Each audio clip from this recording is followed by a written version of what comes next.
Good morning Africa ci Africa TV mbokk yi ñu ngi leen di nuyuwaat beneen yoon fii ci li nga xamante ne mooy plateforme bu am solo bi la xam ngeen ne bu waxtu bi jotee dañ di ànd ak yéen ci li nga xamante ne mooy waxtaan yu am solo waaye tamit indi leen xibaar yu am solo ci kër gi waxtaanee ko ñu ànd si ak yéen nag su ko defee nuyu leen bu baax a baax fu waaye mënta nekk ci biir réew mi ba ci biti réew ñu ngi leen di ziar bu baax a baax di am kontaane ak yéen ci li nga xamante ne mooy taamu bi ngeen ñu taamu waaye tamit taamu li nga xamante ne mooy kër gi ci taxawaay bi ak li mu mel su ko defee ñu amaat mbégte rek kon ni ma ko waxee dellu ci tey si suba si am nag mbégte lool feggoo ak ki nga xamante ne mooy sista bu ñaawul bi di Julde Njaay Julde ma nuyu la welcome la tey tamit ci beneen Good Morning Africa edition. Jerejef Amadou, good morning to you, and of course good morning to our beautiful viewers who are always there with us on the Good Morning Africa program. Di amaat mbégte rek dellu si waat si beneen edition of Good Morning Africa ñu leen na ziyaar rek fu waay munti nekk rek ñu ngi wax asalaamaaleykum. macha allah di leen wax asalaamualeykum beneen yoon rek kon ni nga ko waxee ñu ngi leen di bége beneen yoon ñu nekk ci diaspora yëpp feedback bi ak réaction yi ñu ngi ko dégga su ko defee ñu kontaane leen rek ci loolu tey comme ni nga ko baaxoo di defee indi leen suñ studio stories yi na ci bokka li nga xamante ne tey nañ ko waxtaane mooy IMF démb junjoon nañ ko suñuy waxtaan am na taxawaay bi nga xamante ne ñu ngi ko am jamono ji ci réew mi démb ñu sekkoon ak Minister of Finance benn press conference su ko defee nañ dellusiwaat ci loolu ci xew-xew boobu gën koo yaatal si biir waxtaan bi tey leneen ci xibaar yi tamit nañ wax li nga xamante ne mooy li aju ci wàllum information bill bi démba dañ ko yóbboon ci pencum ndaw réew mi ñu waxtaanee ko leneen li ci juddu ci kanam tuuti dina yaatu loolu bokk na suñu ponki xibaar tey ci kër gi waaye tamit xam ngeen ne dañu baaxoo di indi li nga xamante ne mooy suñu newspaper review ci kanam tuuti nañ ci ànd ak Julde Njaay loolu jàpp leen ne mooy ponki waxtaan yi tey ci Good Morning Africa yem ak alarba fukki fan ak ñaar ci weeri février su ko defee ñu ànd ak li nga xamante ne mooy suñu xibaar yi ci kër gi. Well, of course we will as usual go with our first story this morning on the Good Morning Africa, and of course we'll talk matters about of course the IMF, that because the recent announcement of the country's economic growth fund has increased hopes of citizens for a better tomorrow. The IMF mission chief told journalists on Tuesday that the extended credit facility will support undeveloped countries in their quest for a more productive country. The mission holds consultations with Gambia authorities on the anticipated funds of $50 million for the country in the next 3 years. Details of that in this report by Binta Sesay. International Monetary Fund Mission Chief said on Tuesday that the Global Finance Monitoring Agency staff level agreed with Gambian authorities on the Extended Credit Facility (ECF) will bring $50 million for the country in the next 3 years. During a press briefing at the Ministry of Finance in Banjul, Jarosraw Rizoric said ECF is IMF's main instrument for support to low-income countries, saying the Gambia has built a positive track record and boast of confidence in the economy, with credit growing at a fast rate, which gave space for private sector activities, including the area of construction. The mission chief is in the country on a 3-day consultation with Gambian authorities to take stock of the 2019 staff audit program and to agree with the government on the next step of negotiation on the extended credit facility. Very pleased to announce that we have reached an ad referendum agreement, staff-level agreement on that extended credit facility. This is our main instrument of support for low-income countries. These agreements are typically multi-year, 3 or more years. And we are expecting that the agreement would bring about $50 million to this country over 3 years, which will be for balance of payment support, essentially to strengthen the official reserve of the central bank. What enabled us to come to this conclusion? As P.S. Ada mentioned, the Gambia, yes, has built a positive track record of performance under the SMP. One prior action that Gambian authorities should implement before going forward is related to the cabinet submission of a reverse procurement law. Last Friday, Mr. Rizoric announced Gambia's overall current economic outlook growth was about 6% of GDP and inflation is low with the dollar stable. He said agriculture production also declined to about 10% in 2019, saying the country could have seen a much higher growth rate if the agriculture sector has performed much better. Finance Minister Mamburenjai said Gambia is a small and vulnerable country that witnessed a very strong shock over the years. We are very vulnerable, open to exogenous shocks. We have witnessed very strong shocks during the year, agriculture and tourism. And their contribution to GDP is significant. But the fact that we have been able to respond in the timely with the support of our partners, I think we have been proven.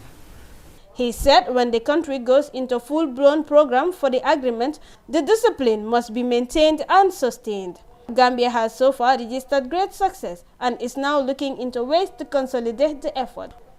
Binta Cisse for iAfrican News.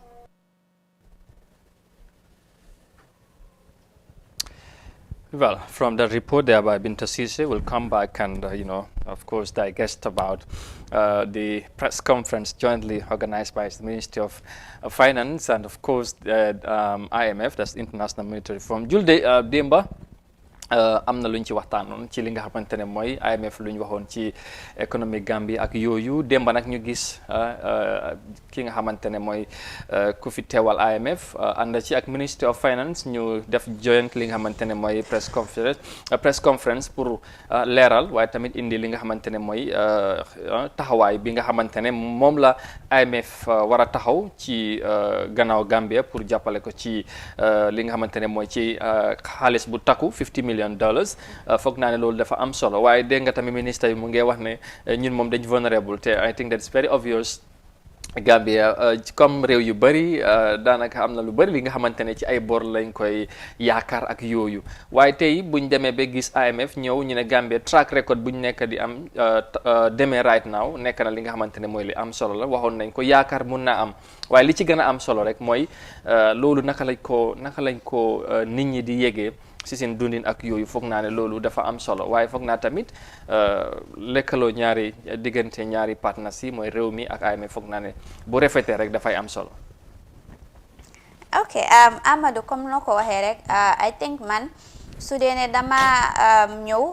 ñëw like on the impact boo xam ne these figures have on the ordinary people because man suma maam bu nekk si village bi o kooku soo ko waxee maybe economy bi dafa grow by 6%. Kooku do interest, she will not be interested because moom xamut lan moo nekk even 6%. waaye soo ko waxee ne like bi economy bi dafa grow by 6% loolu dafa nekk like dundin bi dina saaku maalo dina wàññi dundin bi dina nee dina yomba loolu noonu wala dinañ la provider loo xam ne like in terms of groundnut or coos or millet yi loolu dafa gën a yomba o government yi dañoo andi policies yoo xam ne dina dimbale pharmacie pour gaay seen béyin bi mu mun a yomba loolu noonu la moo mun a am impact si most Gambians especially Gambians yoo xam ne like ñu ngi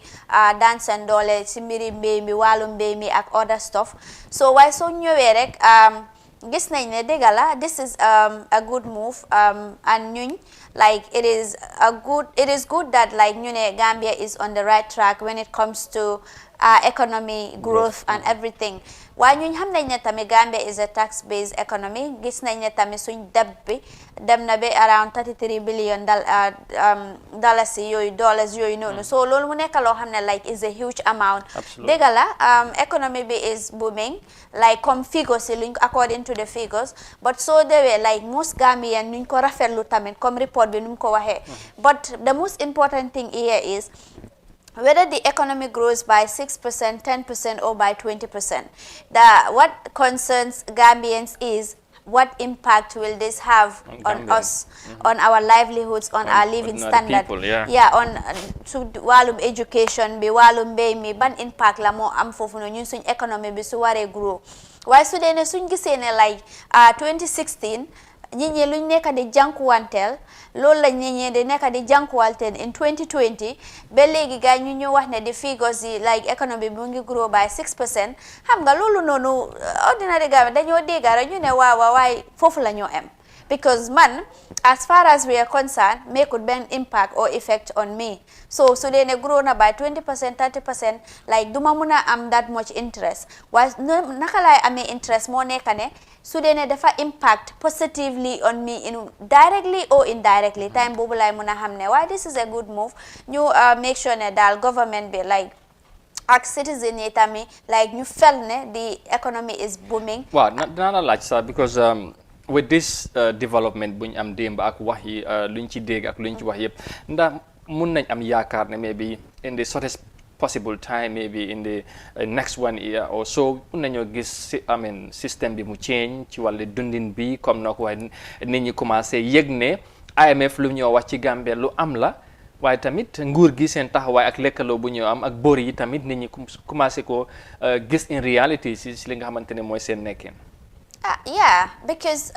that is what everybody is expecting. Wow, Konka economy it's booming, it is in the right direction. Now hopefully things will change, everything will go smoothly, and Nyinyi guys and expectations will be met. That is our hope though, that is the hope of Gambians. But then that is left to the policymakers and government to see also what they will do in that regard. all right jërëjëf su Julde loolu am na solo su ko defee mu ngi noonu daal li ci des ñu bàyyi leen ko kon nañ koy waxee yi nga xamante ne mooy ci wàllum économie xam nga loolu moom leneen la waaye nag Gambien si xam naa ne ñoom nañ ci bàyyi xel waaye tamit def ci jàngat bu dee économie bi yokku na lu ci munta am ci kanam inshallah dana leer ñu wéy wax ci leneen. Of course we will move on and talk matters of the chairman of the Brikama Area Council, because of course the chairman of the area council, Serifo Sonko, has presented Gambia's report on participatory slum upgrading program during a panel discussion at the 10th World Urban Forum in Abu Dhabi. The 10th World Urban Forum, convened by the UN, has become the foremost international gathering for exchange of views and experiences on urbanization. The event attracted more than 18,000 participants across the world. Mr. Sonko recalls that the participatory slum upgrading program began the focus on urban profiling of Banjul, the Kanifing municipalities, as well as Brikama Area Council in the year of 2010. The program projects the Gambia's urban population at 60% with about 4% urbanization rate. Well, interesting one. Kooku moo nekk Brikama Area Council seen chairman bi teewaloon réew mi fale ci Abu Dhabi waxtaanee li nga xamante ne mooy li aju ci wàllum urbanisation mooy ci kaw gi fii nii nit ñi nuñ fi nekkee ak taxawaay bi ak tamit li nga xamante ne naka la ñoo mun a fexe ba modernise li nga xamante ne mooy suñ dëkk yu mag yi ku mel ni lu mel ni Banjul. Of course bokkoon na ci li nga xamante ne mooy ci waxtaan bi ak yooyu waaye tamit Kanifing municipalities yi ak Brikama Area Council ñu mun cee jàpp rek ne mooy ci déggin ci xibaar bi comme ni mu ko indee moom dafa ñëw demoon teewal Gambia bokkoon ci panel discussion bi nga xamante ne mooy about 18,000 participants ñoom ñoo fa nekk war a xayma nit ñi ci nuñ dëkkee ci dëkk taax yi mooy comme kombo gi ak yooyu for example kon ni ma ko waxee Banjul ak KMC ak yooyu tey ñu ngi woon about 60% boo seetee réew ci nga xamante ne mooy dëkkum taax yi ci ni ma ko mun a waxee mooy ci urban area bi nit ñi yëpp fi lañ gën a dëkkee te loolu kon nañ ko wax sax rural urban migration bu ñu yàggat di wax ci réew mi di yàgga koo dégg tamit tey lan nga ci mun a indi jàngat Julde ci li nga xamante ne mooy ci déggin pour ñu bëgg a modernise li nga xamante ne mooy si city si bañ mu am beneen xarxanam ci gis-gis foog naa ne loolu war nañ ko mun a rafetlu. waaw war nañ ko mun a rafetlu because dafa am solo torop. So you see, ñuñ suñ big towns and of course our city which is Banjul and nga am KMC nga am Brikama loolu dafa nekk ne like population bu bari ñu fa te I think foofu la like industries yi and business yi foofu lañ center like from Banjul coming to the Kanifing municipality and to West Coast region moo nekk Brikama so dafa nekk loo xam ne dafa am solo torop so léegi like in order to façon lii daal population bi daal mu ngi grow year by year like open rural open drift bi mu ngi grow year by year. So how can we tackle this?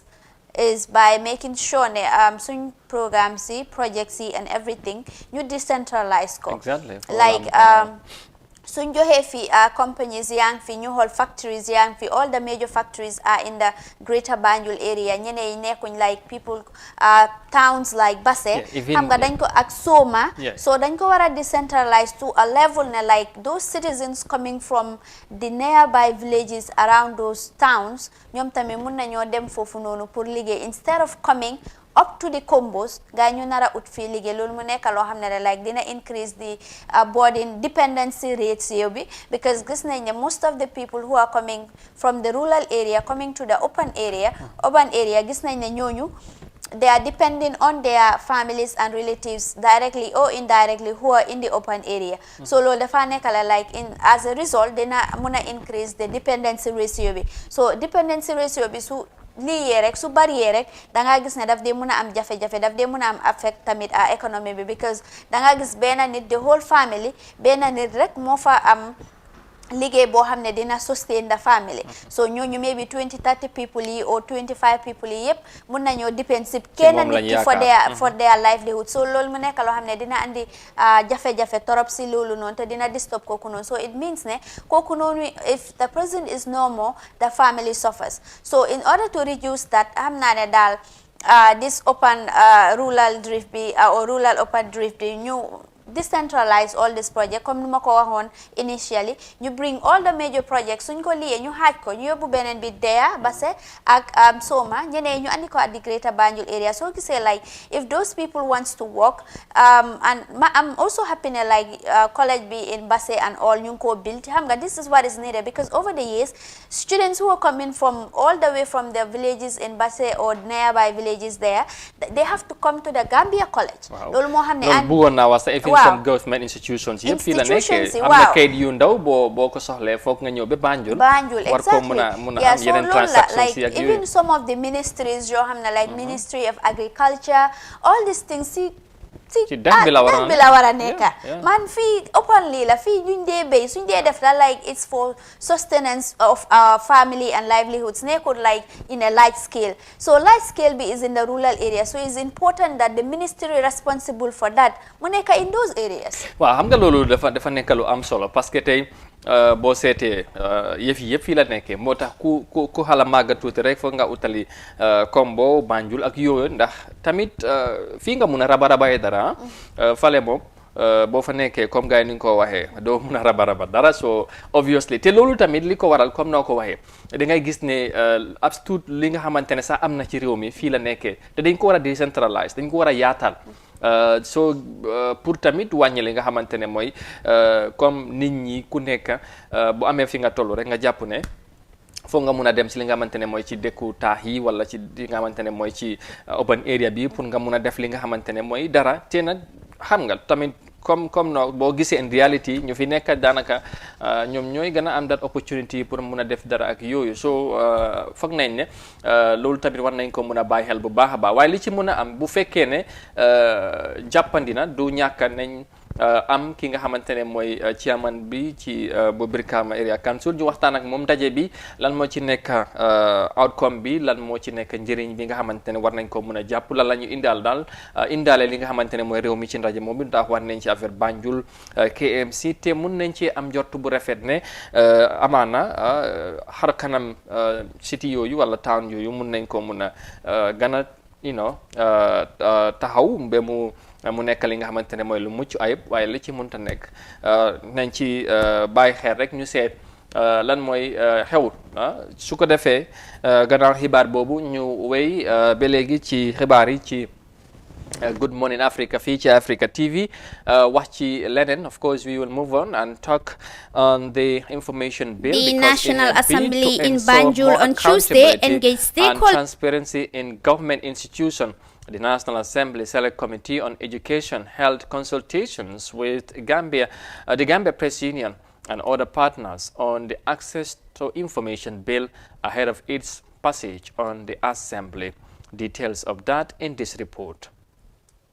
National Assembly in Banjul on Tuesday engaged stakeholders on additional information on the Access to Information Bill, through which the Gambia Press Union seeks to ensure the enforcement of the right to information, especially for journalists. The bill, once enacted, will improve government's transparency and accountability through the sharing and receiving of information among the citizenry. Key partners such as persons with disabilities took part in the plenary session to argue for their rights ahead of its passage to Committee of the Whole House. Mohamed Kurubari, who represented the differently able persons, said that it is the right time for the lawmakers to cater for their needs in terms of access to information. He presented hopes that the new bill will rhyme with the UN Convention on the Rights of Persons with Disabilities in the aspect of languages and accessible media. Because you remember, for example, myself and many other blind and visual impaired don't read these print, written scripts. How do we access information? It's either through braille, either soft copy or electronic copies or tactile. If you go to the deaf and hard of hearing, how do they access information? The information should be available to them in some cases through sign language interpretation. So you can see that there are still restrictions or barriers in terms of accessing information. The representative for Upper Salum, Alajimbo, assured that the bill will also empower public bodies to be responsive to public access to information to ensure that no one is left behind. Where a person, subsection to where a person with a disability wishes to make a request, the information officer shall take all necessary steps to assist the person to make the request in a manner that meets the needs of the person with disability, which complies with the Act. So I think, Mr. Kurbali, we just have to ensure that the entire population, especially the public bodies, know that when you make a request, they must give you the information in a format that can easily be used by people with disability. The Secretary General of the Gambia Press Union, Sekou Jammeh, said the international best practice requires a line ministry to oversee the implementation and coordination of the Act. Informed by research done by the union, he observed that the administration of information affairs is under the affairs of the Attorney General's chambers and not under the Minister for Information as obtained in the Gambia. Now on, the bill will be subjected to general debate, during which members will have opportunity to vote on its general principles and clauses. It will also undergo detailed investigation at committee stage, followed by a report to the National Assembly. For iAfrica News, I am Julde Njai. All right, thank you very much, Julde. Well, of course, access to information bill, consultation, discussions, and all that.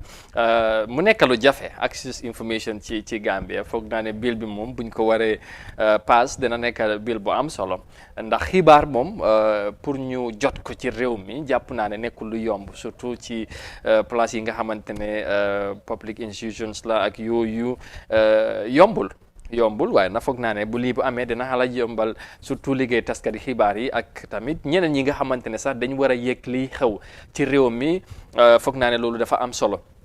tey commencé nañ li nga xamante ne mooy consultation si waxtaan seen biir bokk na ci Gambia Press Union ak yenn ci stakeholder yi nga xamante ne sax bokk na mooy disabled yi tamit ñoom tamit ñu ngi see ñax wane seen concern ndax am na yu bëri ci ndaje waaye tamit wala si ay xew-xew buñ koy waxtaanee ñoom daanaka duñ am ki ñu fay teewal wala kuy fex ñoom ñuy yëg li am te foog naa ñoom tamit dañ deserve loolu mooy war naa am li nga xamante ne mooy kuy def sign language interpretation te loolu dafa nekk li nga xamante ne tamit lu ñu war a mën a bàyyi xel la gis neen tamit lu for example TRC bi am na ci Jaane commission bi tamit mu ngi doon am CRC bi tamit gisoon nañ ko te foog naa loolu science yu am solo te dañ ko war a yaatal waaye tamit bàyyi ko xel ci yeneen yi nga xamante ne mun naa ñëw ci kanam wala sax ci yeneen béréb yi nga xamante ne ndaje yu am solo daf fay am ñu sooraale loolu lan mooy si sa jàngat. Wow, am na solo Amadou because access to information is a fundamental tool in any democratic society. So gisee ne speculation be dafa bari in any society rek xamal ne access to information is limited in that country and as such daf de mën a jur lu bari noonu in that particular country. So the Gambia Press Union have been doing a very good job, in terms of this bill access to information because ñoom sax ñoom ñoo ko sponsor ñoo ko yóbbu si National Assembly bi with partners. So loolu noonu ñu congratulate gaay rek because tamit it's important. Wow, taxawaay bi dafa am solo. And it's important to note that access to information bill bi it's not only for journalists. Absolutely. Because ñu bari ñu sideline seen boppa because ñu ne access to information moom pour journalists yi la.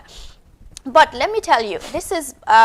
not only for journalists. This is beyond just journalism. Media frame, okay, and media and its related matters. But it's for the citizenry. Because man su dee ne maa ngi toog tey nit mi yaa ngi toog ba say and then there is something happening in the country here duma mun a am access to that information, then it like my fundamental right to accessing information, it is violated. So naka la ñoo mun a tackle on those issues is by making sure ne ñu am this bill fekka su dee ne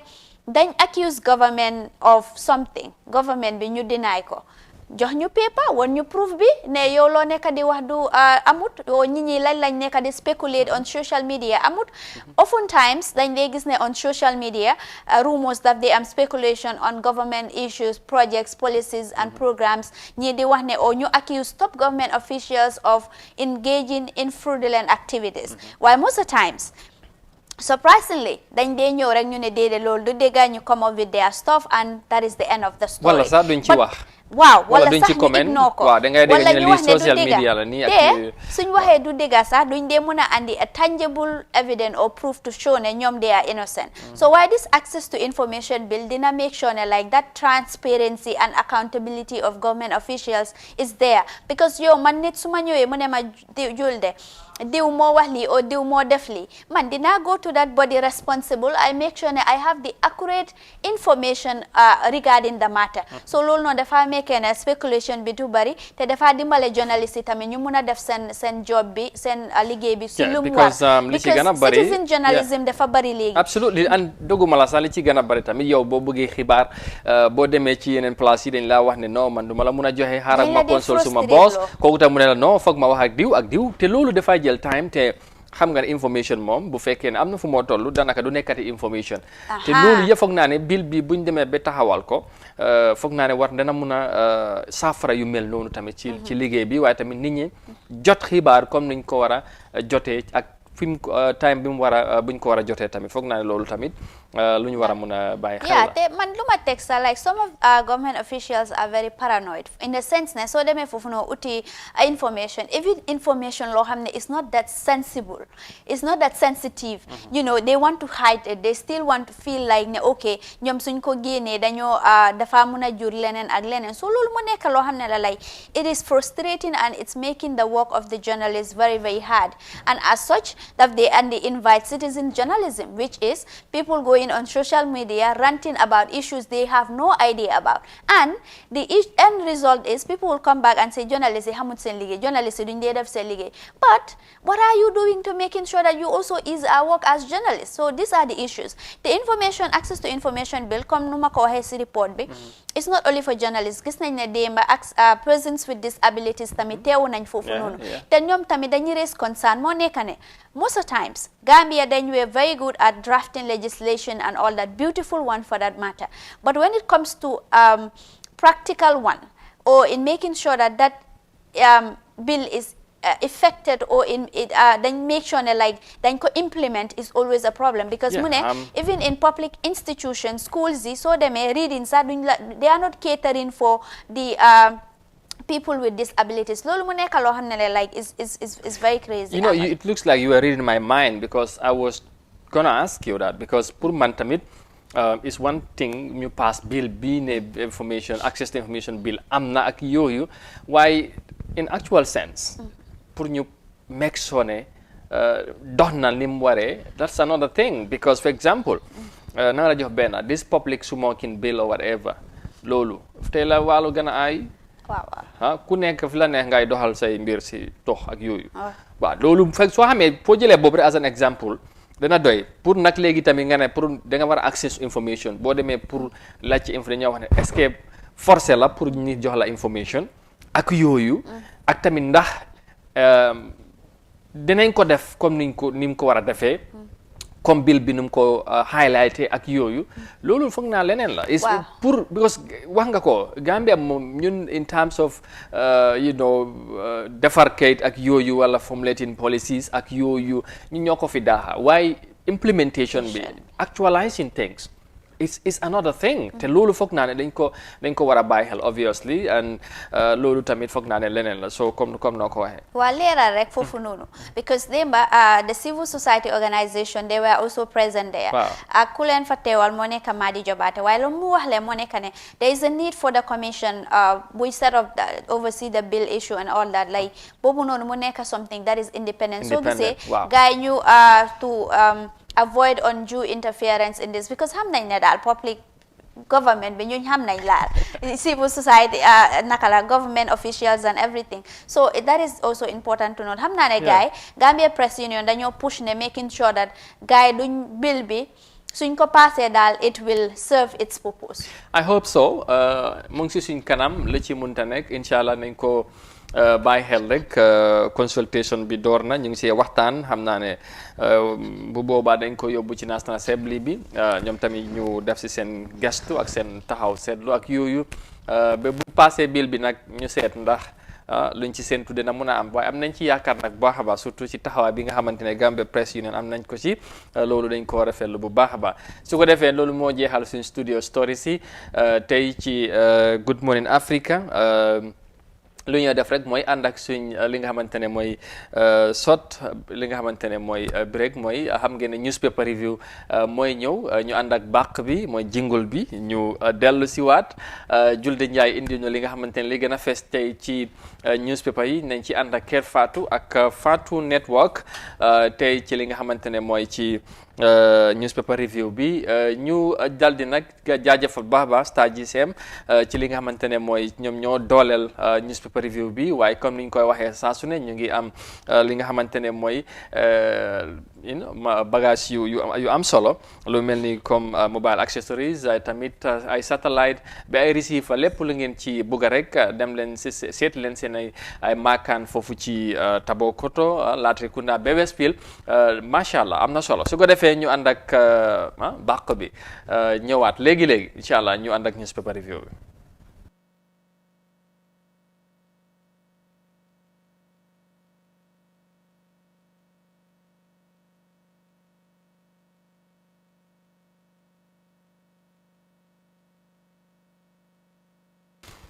jërëjëf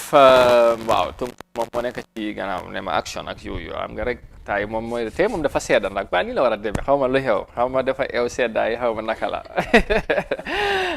waaye tey moom te nii la war a demee waaye di ma ñëw di wax yooyu ak yooyu waa loolu Julde nañ wax newspaper review laa wax okay so newspaper review this morning we will start with the Fatu Network because the story there on the Fatu Network is President Barrow parades with over 40 Banjul citizens who tell Gambian leader they want street lighting industries and other facilities. A delegation of Banjulians comprising of representatives at the local councils, National Assembly, civil society, community groups on Tuesday, 11 February 2020, paid a courtesy call on His Excellency President Adama Barrow at the State House. The delegation of more than 40 people, among several other requests, calls on for street lighting industries, town hall, youth capacity building schemes, and more infrastructure that will help revive the capital city as past glory as administrative capital of the Gambia. The cleanliness of Banjul today is unraveled for a very long time, especially for half-die. National Assembly member Fatoumata Njai told the president. She expressed her impression with the ongoing works in the city, trusting that more of such are in store for Banjul if President Barrow is given the support he needs. Mohamed Ndao added his voice to the call. The inhabitants of darkness at night.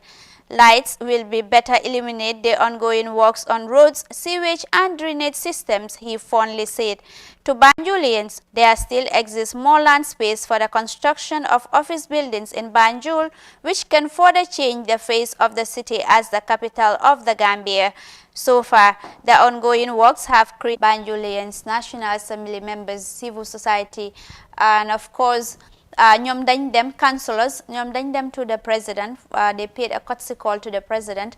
pour wax like the issues surrounding Banjul ñu ne ñoom street lights lañ bëgga in Banjul ak tamit create capacity building for the youth and make sure that like they also the government also creates more office spaces for Banjulians so ñoom daal concern bi dañ raise to the president. Well, I think well, of course it's a very good move from ci ñu dem ci président bi in one way because waaw li ñu dem waxtaan ak président bi am na solo because Banjul is not only for Banjulians but it's for the Gambia. It's our capital city te luñ ci demand in terms of development in terms of yokka dëkk bi mu gën a taaru gën a am solo luñ war a mun a rafetlu la te député yi bokk na ñu ci dem te ñoom nit ñi moo tax nit ñi lañ nekkal ci place yi nga xamante ne mooy si lañ nekk mooy ñoom ñoo leen élect ñu dem ñu toog ak njiiti réew mi nga xamante ne moom tamit béréb bi bu mu nekk mu ngi ci biir Banjul ñu waxtaanee développement yi nga xamante ne jamono ji ñu ngi faa am waaye tamit ñu wone seen yéene ak seen bëgga ci yeneen yi nga xamante ne bëgg nañ nguur gi am ci taxawaay surtout président bi mu bàyyi ci xelam mooy street lights comme ni nga ko waxee ak yeneen loolu dafa am solo Banjul moom ni mu gën a rafetee Gambien si yëpp ñoo ci am mbégte waaye nag Banjul nu mu mel ak ni mu meloon léegi sax mu ngi xalaat la fi tuuti foog naa loolu waaw exactly loolu te da ngay gis ne sa Amadou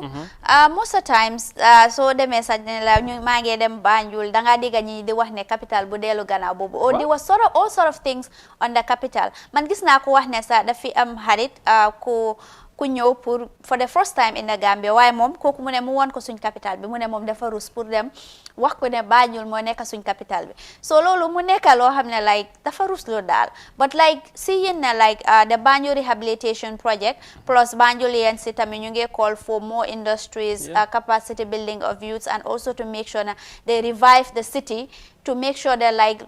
glory boom lost daal mu restore ko because it's the capital and in countries all over the world capital bi looks best te loolu moo war a am because man tey boo xoolee li nga xamante ne mooy Banjul nu mel dëgg ci gis-gis dafa sad we are in the third republic jamono ji ñaari président ñoo ci jaaroon wala ñaari nguur waaye soo seetee city bi nu mel nga wax ne dëgg moom dafa saat ko ni ma ko waxee waaye ñu am yaakaar ne comme développement bi start na ñu ngi defar ak yoon ak yooyu foog naa loolu am solo waaye ñu ngi wax tamit infrastructural development loolu dafa am solo am ñu ne Banjul ba léegi desee na ay lands yi nga xamante ne war nañ ko mun a use ñu tabaxaat ko pour xam nga rek defar dëkk bi mu gën a rafet te loolu dafa am solo soo demee tey si région bi fii nii boo duggee yeneen place yi biir Dakar da ngay wax ne xanaa fii moom lan mooy xew Bissau sax seen city bi moom moo gën a rafet Banjul Bissau si boppam gars yi loolu la ñuy wax so loolu yëpp dañu war a compare suñu bopp ak réew mi ñoom Conakry ak yooyu waaye ñun definitely ñu ngi dellu ci gannaaw ci yu bari te jot na pour ñu speed up ñu dabu ñi nga xamante ne ñoom ñoo ñu jiitu xam naa ne du yomba yéene bi tamit xam naa nguur am nañ yéene pour def yu mel noonu waaye tamit ñoom ñi nga xamante ñoom ñoo dekk foofu fàttali leen ñaax leen tamit ñu baral li nga xamante ne mooy liggéey bi waaye tamit yokku taxawaay bi foog naa ne loolu tamit dafa am solo mu ngi noonu waxtaan bi foog naa ne député jiite ko amoon na solo xam naa ne loolu dafa am solo waaw. From that we move on to another story on the Fatu network because Mamure Njai defends $1.8 billion Banjul project as he says there is nothing hidden and wrong. Finance Minister Mamure Njai yesterday dismissed suggestions the Banjul Roads and Sewage project is shrouded in wrongdoing. Kirfatu last year, in a comprehensive investigation, reported that the Gambia government claims it was reviewing the documents of a project that will cost Gambian taxpayers $1.8 billion, but it was being tight-lipped on what was not right in the documents. The claim review of the project documents came as well after work started, and critics had all along said the project was hastily put together by President Adama Barrow in return for political benefits. The Finance Minister Mambure Njai insisted there was nothing that was hidden as far as the project is concerned. He told journalists in Banjul, "Let me just make it very, very clear. The Banjul project was a sort of, it was initiated by Gambians, and it was the first time that we have such a project. Gambian contractor, Gambian engineers, and there was a proposal sent to Cabinet, and Cabinet reviewed the proposal. It was endorsed. Initially, it was $1 in terms. We knew after that that was going to add up to their debt. Then, through the negotiation, we made into Dalasi Dominion, but it was a pre-financing arrangement. And what happened? For a whole year, these Gambian contractor engineers were working without being paid for a whole year. So I think when it comes to the project, technically it was evaluated. Details of that on the Fatu network. Banjul project be still leeragut daal, because last year Kër Fatou gaay dañ def conduct an investigation. Waaye seen investigation bi lum review moo nekk ne close to $1.8 billion of taxpayers moo nekk loo xam ne Gambians are losing it because of this project. Waaye moom lum nekk di wax ne daal there is nothing wrong or hidden in the project document or in the implementation or consultation, because mu ne dañ ko yóbbu si cabinet bi review ko, then from there contract bi dañ ko it was given to Gambians. Well, coow li bari na lool ci li nga xamante ne mooy ci Banjul project. Parce que li nga xamante ne mooy lu fa xew coow li bari na ndax leer na wala leerut foog naa ne loolu xam naa ne mu ngi si suñu kanam waaye démb ministre bi profite na li nga xamante ne mooy ci press conference bi mu daal di leeral li nga xamante ne mooy li aju ci financing project bi ak coow li ci am. ndax li ñuy jàpp ne mooy lefi leeraluñ ko président bi daf ko profitore def ko pour mu am ci li nga xamante ne mooy political gains ñu mun koo jàppale wala yi nga ak yooyu waaye pour man waaw loolu dañ ko war a leeral moom nit ñi xam ko waaye comme développement la nit ñi war nañoo xam xaalis bi ak fan la jóge ak yooyu loolu moom dafa am solo kenn xam nga kenn weddiwut ko waaye nag kon ci biir Banjul lañ ko def te ñi yaa ngi gis ne développement baa ngi am xaalis bi daal nañ wax nit ñi rek fan la jógee ak naka la contrat na demee comme mu leer ci boppi nit ñi parce que fu ñu ko dugal tamit ñëpp ñoo ko soxla foog naa ne kenn bañut ñu gis ñu defar tali yu rafet ak yu baax biir Banjul waaye nag tamit defin bi Gambien si war nañ koo xam surtout ñi nga xamante ne am nañ ci interest ñu war a xam lii moom wala sax mun naa wax ne ñëpp ñoo ci war a mun am interest because tamit I think man ñi luñ woori moo nekk ne waaw than good to the people. Tamit, I think there is something fishy on the project document and everything. Comme more harm than good ci naka. Like because hanga dañ def investigation. The investigation bi dafa reveal ne $1.8 billion taxpayers money moo nekk di lose te pre-finance la te mu nekk loo xam ne like dara moo si setul daal. waaw loolu laa la wax xam nga ñàkk a seet boobu noonu li ko indi mooy dafa mel ni pre-finance bu ñu wax. contract bi ndax tendering bi process bi naka la demee loolu foog naa moo leerut ci ñi nga xamante ne mooy ñoom ñoo ci def investigation waaye tamit ci ñenn ci Gambien si yi nga xamante ne bëgg nañ koo xam te foog naa ne loolu dafa war a leer waaye li may wax mooy développement bu mel nii Banjul daf ko soxla te bu amee foofu noonu Gambien si yëpp ñoom ñoo koy bénéfice waaye nag in as much as tamit bëgg nañoo développement bëgg nañoo tali yu baax nañ ko teg ci yoon nañ ko teg ci li nga xamante ne mooy lépp dafay leer parce que tamit contrat yu mel nii nga gis rek ñuy defar yoon waxuñ la def nañ tenda waxuñ ne xaalis bi ñi ñëw ko finance ndax dañ ko leb ndax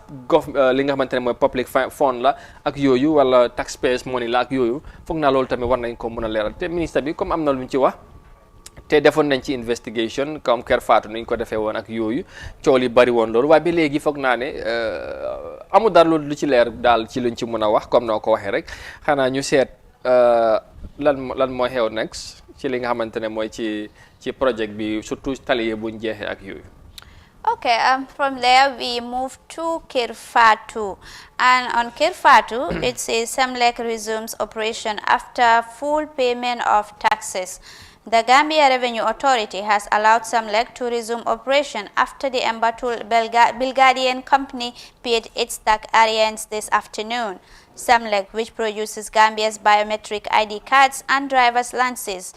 was stopped from operation after GRA agents raided its canvassing offices early Monday. GRA's Commissioner General Yankuba Dabo confirmed to Kirfatu that Semlek Tuesday paid its tax arrears and was therefore has resumed operation. Well, that is there on the Fatu network. Semlek gis nañ ne finally they have paid their tax and they resume operation. After all that is said and happened. No, moo ko déggee tey ci suba ma ne li Olof Njaay di wax na rek oppo baax na si laax bu tàng. Waaw lan mooy loolu xam nga léegole te foog xam naa ne lii jiyaaree def should be a wake up call for yeneen company si tamit ak ñoom seen boppa parce que lii just let's say 2 days or 3 days ñu tëj li nga xamante ne mooy Semlek within 3 days ñu fay over $300,000 nearly $400,000 ci diir bu gàtta boobu noonu te ñu operate in almost nearly to 3 years mënuñoo fay even smallest of amount pour tax ñu fay li in 2 days or 3 days whatever you know foog naa ne lii sax mën nga ko gis ne it was deliberate ci ñoom dañ bañoon a fay tax waaye nekku ne amuñ ko holding the nation at ransom or the government xam nga loolu booy xam nga lii yëpp ci ndorte bi rek comme niñ ko waxee woon lu xew mooy you know exactly game la wax na dëgg lu xew mooy xam nga loo moo tax lépp looy def na leer ci ndorte bu leerul rek ci kanam Olof Njaay ñeen lu yàgg rek dëgg la waaw te nag lu li nga xamante ne lu am na lu ci laxasu rek bu yàggee rek mu feeñ contract bi buñ ko doon joxee Gambien si yu bëri civil society bi ñoo ci jiitu ŋàññi affaire yi wax ne bu leen jox lii ñii seen record ci yeneen réew yi nekkul lu xam nga am nañ ci li nga xamante ne mooy ay gàkk-gàkk ci seen der ak yooyu waaye ñoom xaw ma naka la da demee daal ba ñu am gomaat ñii ndax time Jammeh la woon ci nguuram dañ leen joxoon contract bu ñëwee ñoom ñu cancel ko waaye after negotiation yëpp ñu gis fu mujj ñu joxaat leen li nga xamante ne mooy contract waaye ñu nekk fi doxal seen liggéey almost 2-3 years mënuñoo fay nguur gi li nga xamante ne mooy tax on what basis so foog naa ne it was a very bold step from the Commissioner General GRA took such a move pour ñëw stop operation bi te tamit ñu wax ne it was temporal waaye tamit their doors were open for negotiations and at any point bu fekkee ne Semlek pare nañ pour fay ñoom they were ready to take the money and allow them to continue their operations te foog naa loolu lañ gis you know within 3 days they were able to you know pay $400,000 si te xaalis boobu noonu am na fu mu xëj si gafaka réew mi te foog naa ne loolu is not fair te ñoom 70% of their profit ñu war koo yóbbu ñoom ñun ñu am réew mi am 30% te ñun ñoo fay xaalis bi tamit fay leen xaalis ñu ñoo defaral documents ak yooyu yëpp tamit ñu bañ ñoo fay tax ak lu ndaw lu ñu war a am tamit ci loolu dafa fair lii foog naa ne lii dafa am solo te lii moom suñ nguur yi tamit dañ ci war a bàyyi xel léegi tamit booy joxe yeneen contract yi wala yeneen agreement yi foog naa ne war nañ koo seetaat waaye Yankuba Dabo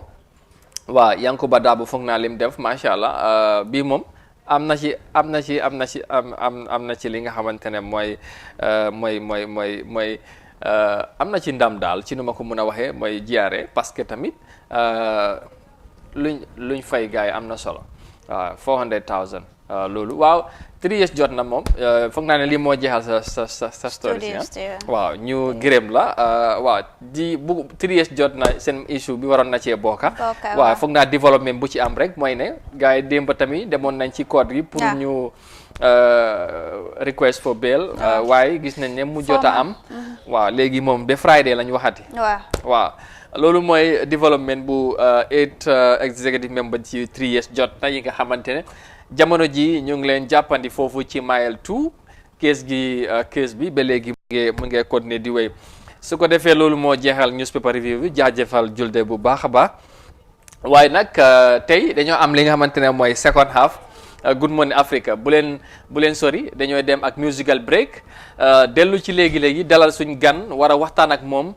ci lu mooy yëngu ci wàllu li nga xamante ne mooy wérgu yaram ak yooyu ak pàcc ak yooyu mu nekk nag li nga xamante ne mooy jamono ji xam nga nit ñi weruñ xam naa na leen amal solo bu leen dem desali leen ak ñun léegi ñu dellu si incha allah ñu ànd ak musical break shortly rek ñu ñëwaat ak yéen ci second phase of Good Morning Africa.